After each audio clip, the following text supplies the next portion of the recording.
Ayan, magandang araw sa ating lahat mga kaibigan. Muli na namang nagbabalik ang inyong lingkod, Ron D TV. Tuloy tayo kagad sa ating topic mga kababayan. Dito muna tayo kay Mayor Janice Digamo mga kababayan. Napakatapang talaga ni Mayor Janice mga kababayan. Biruin nyo ba naman?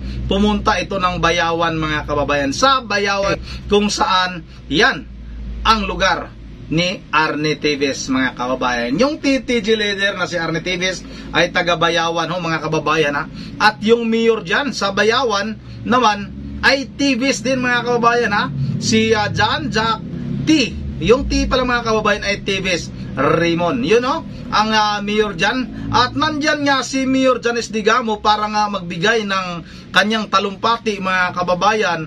At bakit nandyan si Mayor Janice Digamo na hindi naman ito taga Bayawan mga kababayan?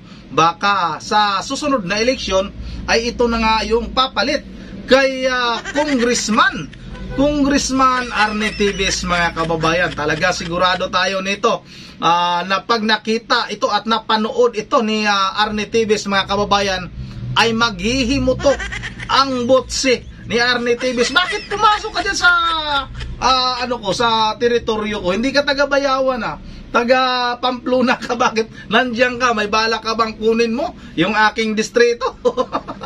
Ganon na naman si Arnie Teves mga kababayan. Kasi nga nung budget ng 3rd district mga kababayan na idinaan kay Mayor Fitz at kay Mayor Janice Digamo na pinamamahagi ni Speaker Romualdez mga kababayan ay hindi na nga napunta kay 3rd District Congressman Arnie Teves. Kaya galit na galit ito mga kababayan. Bakit nyo binigay doon? Binilagyan pa ng mga picture. Ito na pala siguro mga kababayan ang plano nila kay Mayor Janice. Baka ito na nga ang papalit sa trono ni TTG leader Arnie Teves mga kababayan. Ito na wag na nating patagalin. Sabay-sabay natin itong panoorin. Pero kung makakita, galing na sila sa inyong yuta, kaya pangamay, gwapo kaayo, layhan nilang palipod. Sa presyo nga sila'y mo ingon. Sa adlaw kung anus anila layhang bayaran, layhan mo. Yan ang mga kababayan yung mga lupa daw dyan, kung ano bang Bisaya kasi itong mga kababayan kung gusto nilang kunin mga kababayan, pwede nilang kunin. Kung gusto nilang kailan bayaran, saka nila babayaran mga kababayan. Gusto nyo ba ang ganong pangyari? Yan ang sabi ni Mayor Janice Digamo mga kababayan. You will not like that. And you will not want that to happen. Nainisulti na ako di lang ako i-mention ang alam kay murag nakakita ko niya diri ganina. Ningon siya, ma'am, nihangyo me o road repair sa ilaha. I brought along with me my daughters and they are pretty, beautiful ladies. Ningon siya, ang among gihangyo road repair. Paglingkod namo dito giingnan man mi nga pwede naman ang imong anak sir ug di mo eskwela. Guwapa man na. Ug musugot ka nga sikuan ang mubais niya. They want to turn our women to whores.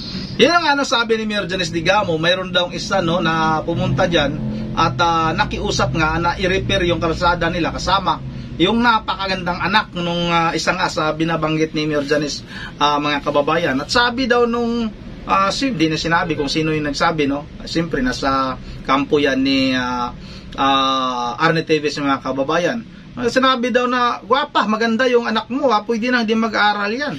At kung mag-aaral man na lang ang magpapaaral nito, magpapaaral sa anak mo. Maganda daw mga kababayan may mga lumabas na balita na may kasamahan nga ng TTG mga kababayan ay may ginahasa daw dyan sa paaralan ng Siliman University mga kababayan.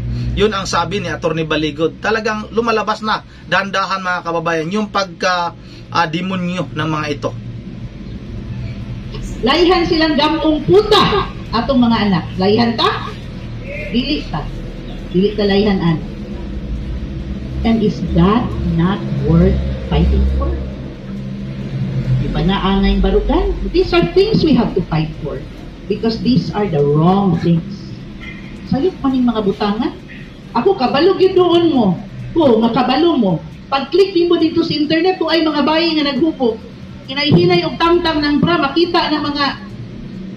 Pero kabalo mo na, story ana. Gahilak ng inahan ni adto sa amo, ni iskapo iyang anak. Ngano ba? Wala na yun nireklamo kay mahadlok patir. Pero ni iskapo iyahang anak. Kabaluta pa nga nung kinsay ganigusyo anak diri sa tuwa. Niya, layhan ta. Dili ba ni mga buta nga angay barugan? Yes. These are things worth fighting for. Usahay baya, maka-discourage, makaluya. Daghan po pong mga pangutanas Ginoo nga usahay. Ngayon po ko makalibog ko usahay, Lord. Pero mutuo ko nga hangtod na atay kinabuhi. Unya, gigiyahan ta sa unsay insakto, tinuod ug matarong. Dili gyud ta masayop sa atong barugan. Kana naana sa grupo ni government. Namatay na lang ang akong bana nga kahibalog yun ko nga kaning mga laki usahay ug magtapok, magunit og pusil, ana no, magkwantuan na sila. Pero kabalong mo, sa last hour, asa na ko nakitaan ang pusil ni Ruel? Tuas aparador. Wala sa gawas. Ngano man, maunang masuko jud ko ilang ingnon, warlord, warlord! Ang pusil sa akong bana naa sa aparador, ug warlord pa na gabandira ng pusil diha sa gawas. Yun ang ano sabi ni Mayor Janice Digamo, yun nga, nakakaasar daw pag tinatawag daw yung asawa niya na warlord, mga kababayan. Dahil nga, namatay na lang si Governor Ruel Digamo, pero yung baril ni Governor Ruel Digamo, mga kababayan, hindi daw talaga niya nakikita yun na maisukbit man lang sa baywang, kung talaga pinagyayabang. Siyempre, pag may mga usapan daw na mga usapang lalaki, minsan nagpapakita ng baril. Pero yung baril daw talaga ni dating Gobernador Ruel Digamo ay nakatago lang sa kabinet, mga kababayan. Paano magiging warlord, mga kababayan, kung yung baril ng namayapang gobernador ay nakatago lang naman lagi pala doon sa loob ng kabinet? Pag warlord ka, mga kababayan, ibig sabihin yan, marami kang baril kasi nga, warlord ka. Marami kang kalaban, siyempre, lagi kang handa kasi nga patayan ang ang iyong gusto.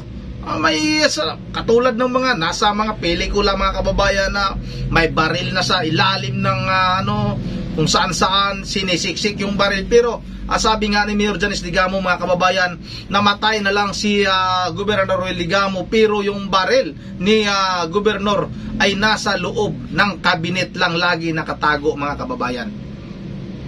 May mga warlord. Ngano galison man kagdakop ana nilang tinuod ng warlord?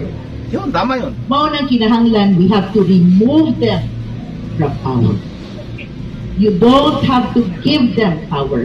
Kaya the power will be abused. Yun. Kanang mga taong ingon ana dito na angay sa ligan ug gahom. Kay kana nga gahom, gamiton ra na nila sa mga pamaagi na makapilo sa uban, makadakot sa katawhan.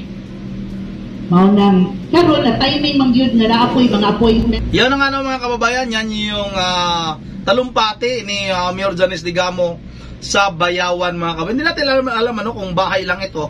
May mga picture dyan, mga kababayan, na talaga napakadami rin tao na pumunta sa talumpati ni Mayor Janice Digamo. Ano ba ang ibig sabihin nito, mga kababayan?